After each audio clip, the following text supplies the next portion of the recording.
Welcome to mega 9. This is Tejaswi. ముందుగా headlines. మావోయిస్టులతో చర్చల్లో చర్చించడాలు. కేంద్ర మంత్రి బండి సంజయ్ సంచలన వ్యాఖ్యలు. కేంద్రం నక్సలిజంపై కాదు టెర్రరిజంపై దృష్టి పెట్టాలి. దోపిడీ వ్యవస్థ ఉన్నంతకాలం నక్సలిజం పోదన్న నారాయణ. భారీ పెట్టుబడులతో దూసుకుపోతున్న గో ఏపీ క్రియేటివ్ ల్యాండ్ ఆసియాతో చారిత్రాత్మక ఒప్పందం. ఎస్ఎల్బీసీని అనుకున్న సమయానికి పూర్తి చేస్తాం. దక్షిణ తెలంగాణకు బీఆర్ఎస్ అన్యాయం చేసిందన్న ఉత్తమ్. ఏపీ వ్యాప్తంగా భారీ వర్షాలు, ఈదురుగాలులకు విరిగిపడిన చెట్లు.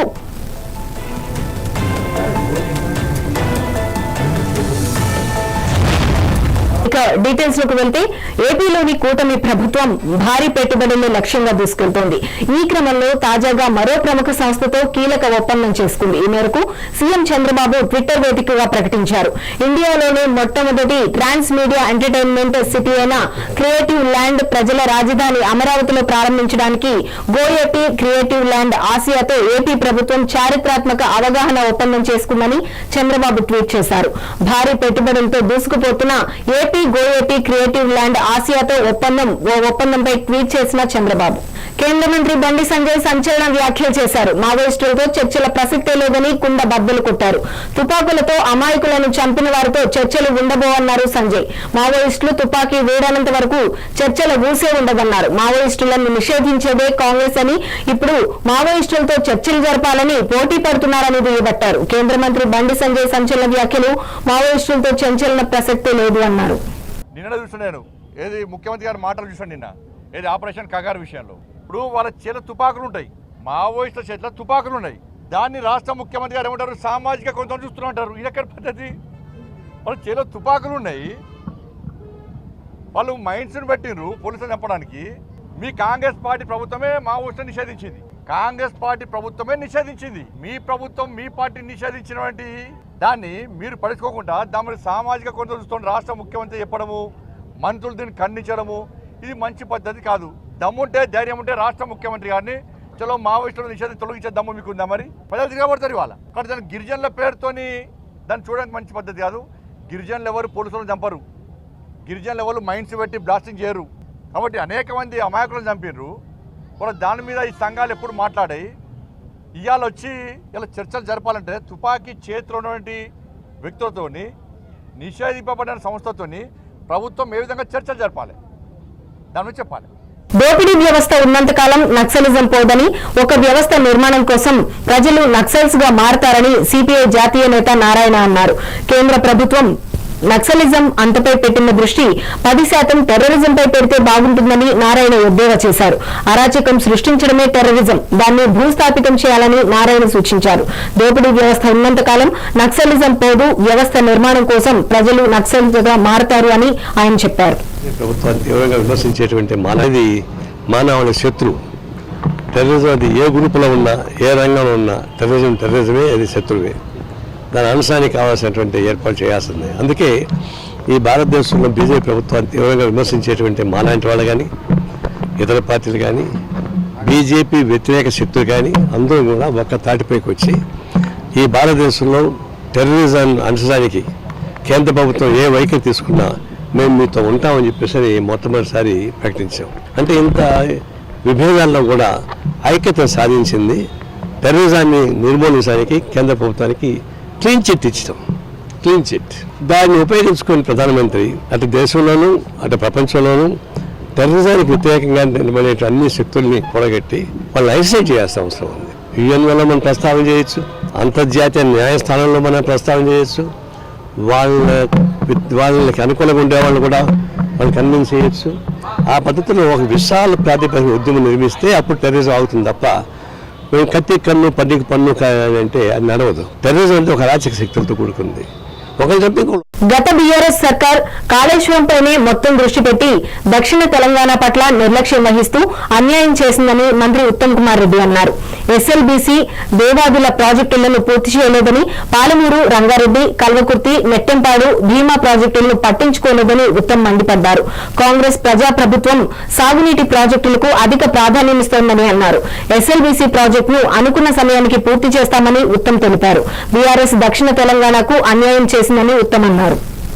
ఏపీ వ్యాప్తంగా భారీ వర్షాలు కురుస్తున్నాయి. ఈదురు గాలులు, భారీ ఉరుములు, మెరుపులతో వర్షం కురవడంతో రోడ్లన్నీ జలమయమయ్యాయి. మరోపక్క భారీ గాలులు తీవ్రతకు చెట్లు, హోల్డింగులు, ఇంటి పైకప్పులు ఊడి నేలమట్టమయ్యాయి. విద్యుత్ స్తంభాలు విరిగిపోవడంతో కరెంటు సరఫరాకు పలుచోట్ల అంతరాయం ఏర్పడింది. రోడ్లపై పడిన హోల్డింగ్లతో వాహనదారులు ఇబ్బందులు పడ్డారు.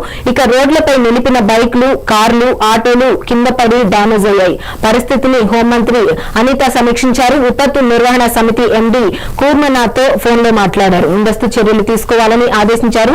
ఏపీ వ్యాప్తంగా భారీ వర్షాలు, ఈదురుగాలులకు చెట్లు కూలిపోయాయి.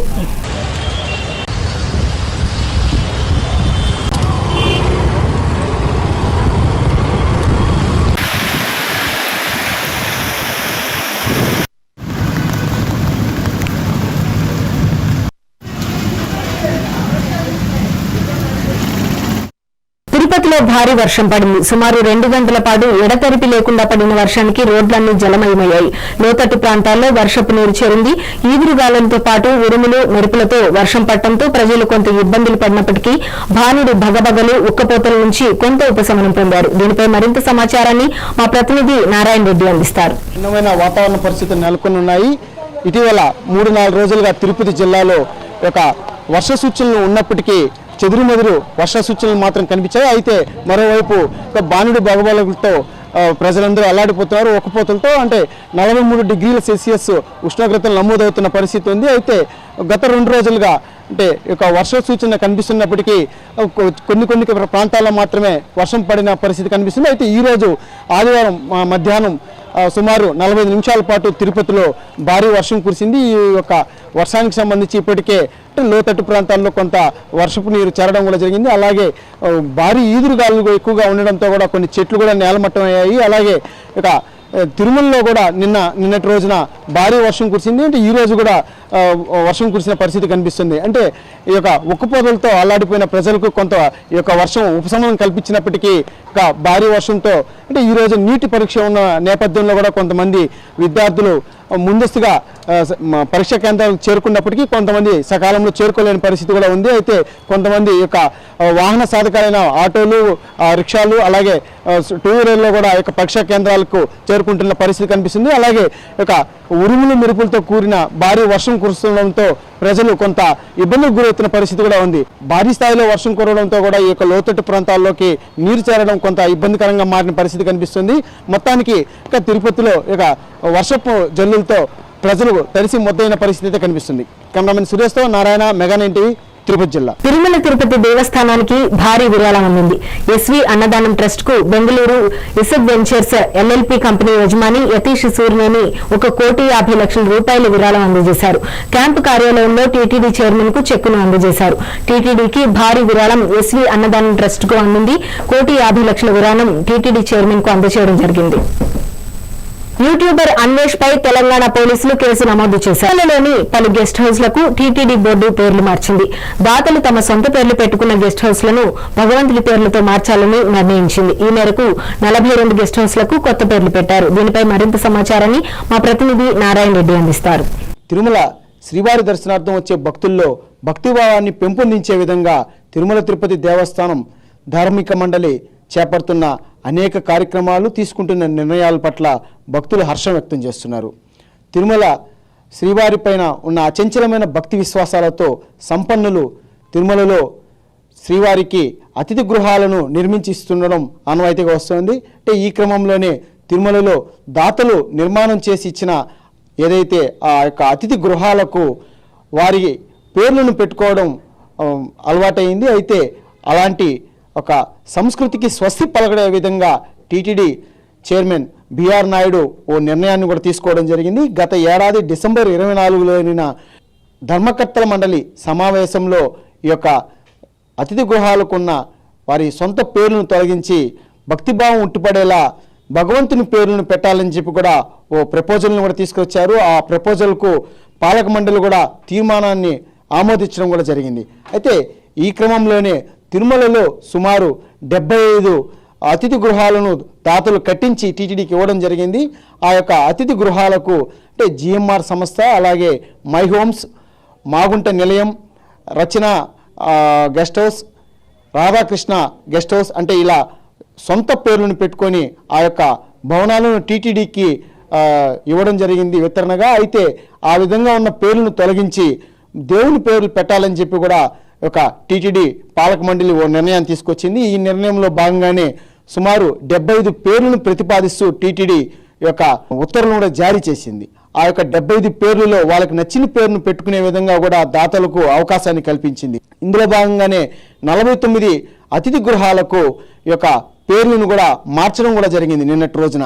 అంటే పూర్తిగా తిరుమల శ్రీవారి దర్శనార్థం వచ్చే భక్తులు స్వామివారి పట్ల అచంచలమైన భక్తి ప్రపత్తులతో ఉండాలన్న సంకల్పంతోనే తిరుమల తిరుపతి దేవస్థానానికి సంబంధించి పాలక మండలి ఈ యొక్క నిర్ణయాన్ని కూడా తీసుకోవడం జరిగింది. అంటే బిఆర్ నాయుడు పాలక మండలి చైర్మన్ అయిన తర్వాత అనేక సంస్కరణలు తీసుకొస్తున్నారు. ఇందులో భాగంగానే టీటీడీ ప్రక్షాళనలో కూడా కొన్ని కార్యక్రమాలను కూడా చేపట్టడం కూడా జరిగింది. ఆ కోవలో భాగంగానే ఒక టీటీడీకి ఎవరైతే దాతలు ఒక భవనాలను నిర్మించి ఇచ్చారో ఆ భవనాలకు వారి సొంత పేర్లను పెట్టుకోకుండా స్వామివారి పేర్లు సూచించే విధంగా ఒక పేర్లను కూడా పెట్టాలని చెప్పి కూడా ఓ ప్రతిపాదన చేయడం, ఆ ప్రతిపాదన పట్ల కూడా దాతలు కూడా దానికి స్వాగతిస్తూ ఆ పేర్లను కూడా మార్పు చేయడం కూడా జరిగింది.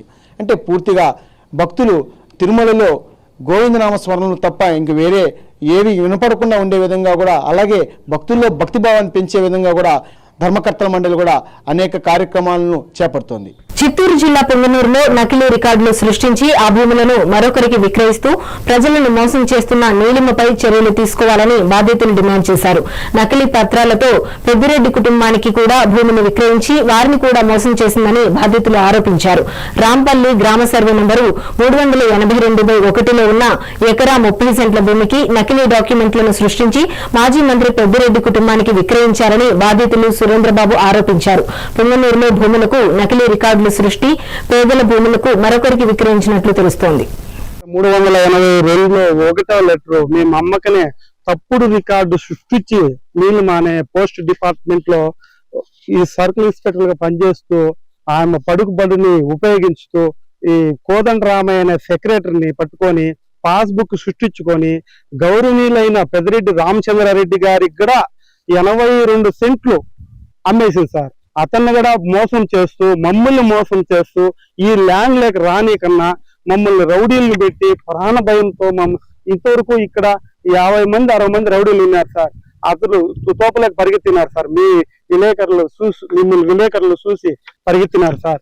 అలాగే మాకు దయచేసి గౌరవనీయ చంద్రబాబు నాయుడు గారు, డిస్ట్రిబ్యూషన్ పవన్ కళ్యాణ్ గారు, లోకేష్ సార్ గారు మాకు దయచేసి మాకు న్యాయం కోర్చి మాకు ఈ భూమిని మా స్వాధీనం పరచాల్సిందిగా కోరుతున్నాం సార్. ఇక్కడ 382లో మా భర్తలు చనిపోయినారు సార్. ఇద్దరు చనిపోయినారు. మా పిల్లలని బెదిరించి ఈ పక్కలకు రానేలా ఏర్రా మీది వద్దిన కొరకల్లా అట్లని అంటా ఉన్నాయి ఆమె. ఇంకేం చేసేది మేము భయానికి భయపడి బిడ్డలు ఇక్కడ రానికున్నా. మాకుండేది ముగ్గురే. మగోళ్ళు బయట పోతే వచ్చే రాలేదని బెదిరిస్తాను సార్. 5 నిమిషాలు కూడా వెయిట్ చేయలేకపోతున్నాం. అంత బెదిరిస్తాను. డబ్బు ఉంది, మీరేం చేయగలరు? వాళ్ళకి చెప్తే కూల్ చేసుకుండే వాళ్ళు చెప్తే మా భర్తలు బయట పోతే భయం వేస్తాను సార్. మా మగవాళ్ళు ఏదన్నా అయితే మళ్ళీ వేరే ఉంటాయి. మేమేం చేయగలము? వయసు అయిపోయింది. మేమేమన్నా ఇల్లుని ఆపగలమా? వాళ్ళని ఆపగలమా? ఏడన్నా పొడి చేస్తే మాకుండేది. ప్రభుత్వం మాకు న్యాయం. చంద్రగిరి మాజీ ఎమ్మెల్యే చెవిరెడ్డి భాస్కర్ రెడ్డి సినీ రంగంలో ప్రవేశిస్తే ఆస్కార్ అవార్డు ఖచ్చితంగా లభిస్తుందని తిరుపతి రూరల్ టీడీపీ నేత ఈశ్వర్ రెడ్డి ఎద్దేవా చేశారు. చంద్రగిరి నియోజకవర్గంలో 2019 నుంచి 2024 వరకు ఉపాధి హామీ పథకాల్లో అవినీతి జరగలేదనేది చెవిరెడ్డి నిరూపించాలంటూ చెవిరెడ్డికి సవాల్ విసిరారు. చెవిరెడ్డి సినిమాల్లోకి వెళ్తే ఆస్కార్ ఖాయం. చెవిరెడ్డిపై తిరుపతి టీడీపీ నేతలు వ్యంగ్యంగా ఈ మాటలు అన్నారు.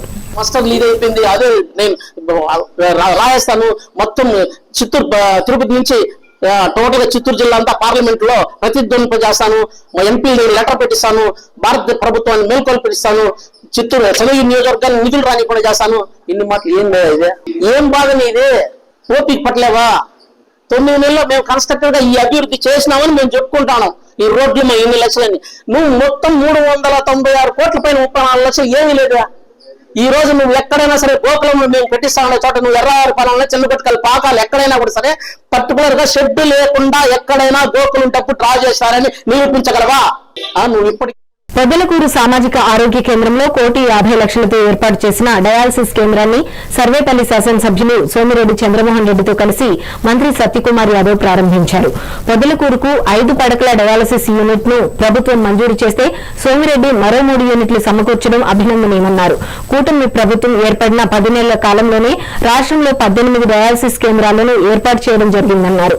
గత ప్రభుత్వంలో నాసిరకం మద్యం కారణంగా డయాలసిస్ రోగుల సంఖ్య విపరీతంగా పెరిగిందని ఆరోపించారు. పొదలకూరులో డయాలసిస్ కేంద్రం ప్రారంభమైంది. 5 యూనిట్ల డ్రోన్ చేసిన సోమిరెడ్డి ప్రారంభించారు. మంత్రి సత్యకుమార్ యాదవ్ తో కలిసి జనరేటర్ కావాలన్నారు. ఇక్కడ ఒక జనరేటరు, అక్కడ వెంకటాచలం సిహెచ్సిలో జనరేటరు, ఇక్కడ 8 కంప్యూటర్స్, మళ్ళీ ఇప్పుడు 3 ఏసీలు, వాషింగ్ మిషన్, ఇవన్నీ 1,80,00,000 రూపాయలతో మన నియోజకవర్గంలో ఉండే సిహెచ్సిలు 2 ప్రైమరీ హెల్త్ సెంటర్స్ అన్నిటికి కలిపి 1,80,00,000 సిఎస్ఆర్ ఫండ్ లో శాంక్షన్ చేయించాం. వారం 10 రోజుల్లో అన్ని వచ్చేస్తున్నాయి. టోటల్ ఎక్విప్మెంట్ వచ్చేస్తుంది. అది పాపం సిఎల్ కంపెనీ, సెమ్కార్ప్ సంబంధించి సిఎల్ కంపెనీ వాళ్ళు మనకి సాయం చేశారు. వాళ్ళు కూడా మీ తరఫున నేను అభినందన తెలియజేస్తున్నా. ఇక్కడ 30 పడకల ఆసుపత్రి 50 పడకలు చేయమంటారు మన వాళ్ళందరూ. పరిస్థితి కూడా ఇప్పుడు మినిస్టర్ గారికి ఎక్స్ప్లెయిన్ చేశారు. ఓపీలో వచ్చే పేషెంట్స్ 3వ ప్లేస్లో, రాష్ట్రంలో స్టేట్ లో 3వ ప్లేస్. డయాలసిస్ సెంటర్ మెయింటైన్ చేయాలంటే జనరేటర్ ఒకవైపు సొంత డబ్బుని ప్రజా అవసరాల కోసం ఇచ్చే వాళ్ళు నాయకులు ఉంటే, రెండో వైపు ప్రజల దగ్గర డబ్బుని మద్యపానంలోనో ఇంకో రూపంలోనో లేదా భూములు కబ్జా చేసుకునో, ప్రభుత్వ భూములు కబ్జా చేసుకుని, ప్రైవేట్ భూములు కబ్జాసుకుని, లేదా అన్నదమ్ముల మీద చిచ్చు పెట్టి వాళ్ళ ఆస్తులు దాక్కోవడం మీద గత 5 సంవత్సరాలు పాల్గొని రాజకీయాలు మాట్లాడే గురించి రావట్లేదు. కానీ ఎటువంటి దరిద్రపు పాలన జరిగిందని నేను చెప్పడానికి చూస్తున్నాను. డయాలసిస్ పేషెంట్లు పెరగడానికి కారణమే ప్రభుత్వం. ఇవన్నీ ఈ పేషెంట్లు ప్రభుత్వం మరణించే వాళ్ళని ప్రభుత్వం చేసిన హత్యలు. ఇవాళ ఈ రోగాలు బారిన పడి ప్రజలు ఇబ్బందులు పడుతున్నామని ప్రధాన కారణం గత 5 సంవత్సరాల పాలన. ఆ పాలనలో ఒక అధినేతగా ఇటువంటి అటవిక రాజ్యాన్ని, అటవిక పాలన సాగించిన జగన్మోహన్ రెడ్డి గారి బాధ్యత. నల్గొండ జిల్లా మిర్యాలగూడ ఎస్పీ కన్వెన్షన్ హాల్లో మంత్రులు సమీక్షా సమావేశం నిర్వహించారు. వరి ధాన్యం సేకరణ, బియ్యం పంపిణీ, సాగునీటి పనుల పురోగతిపై సంబంధిత అధికారులతో చర్చించారు. ఈ సమావేశంలో మంత్రులు ఉత్తమ్ కుమార్ రెడ్డి, కోమటిరెడ్డి వెంకటరెడ్డి, శాసన మండలి చైర్మన్ గుత్తా సుఖేందర్ రెడ్డి, ఎంపీలు కుందూరు రఘువీర్ రెడ్డి, చామల కిరణ్ కుమార్ రెడ్డి, ఎమ్మెల్యేలు బాధ్యతల లక్ష్మారెడ్డి, రాజగోపాల్ రెడ్డి, జయవీర్ రెడ్డి, బాలునాయక్, ఎమ్మెల్సీలు శంకర్ నాయక్, సత్యం, అధికారులు పాల్గొన్నారు. నల్గొండ జిల్లాలో సమీక్షా సమావేశం పనుల పురోగతిపై సంబంధిత అధికారులతో చర్చా సమావేశంలో పాల్గొన్నారు. హైదరాబాద్ లో అందాల పోటీలు జరగనున్నాయి. ఈ పోటీల్లో పాల్గొనేందుకు ప్రపంచ నలుమూలల నుండి వివిధ దేశాల ప్రతినిధులు, సుందరీమణులు హైదరాబాద్ చేరుకున్నారు. తాజాగా Miss World Brazil Jessica Scandiuzzi Pedrosa Shamshabad airport కు చేరుకున్నారు. తెలంగాణ ప్రభుత్వం తరపున అధికారుల బృందం సాంప్రదాయ పద్ధతిలో స్వాగతం పలికారు. ఇవి ఇప్పటి వరకు ఉన్న అప్డేట్స్. మరిన్ని అప్డేట్స్ కోసం చూస్తూనే ఉండండి మెగా 9 టీవీ.